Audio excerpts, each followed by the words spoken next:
জনতার শক্তি নেপাল। দেখুন, নেপালের সাধারণ জনগণ তাদের সরকারের বিরুদ্ধে কিভাবে ঘুরে দাঁড়িয়েছে এবং সরকারকে প্রতিহত করেছে।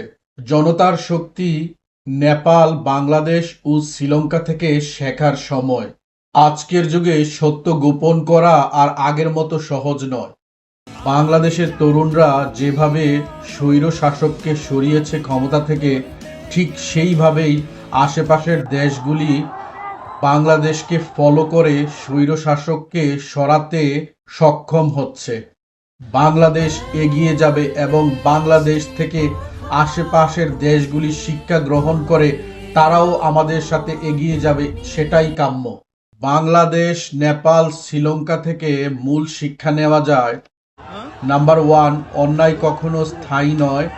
নাম্বার 2, জনগণের শক্তি সবচেয়ে বড় শক্তি। নাম্বার 3, ইন্টারনেট মানুষকে ঐক্যবদ্ধ করছে।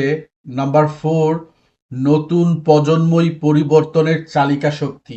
তাই আজকের বার্তা হলো, জনগণ যত সচেতন হবে, খারাপ মানুষরা তত দ্রুত ক্ষমতা হারাবে। ধন্যবাদ, সবাই ভালো থাকবেন। আল্লাহ হাফেজ।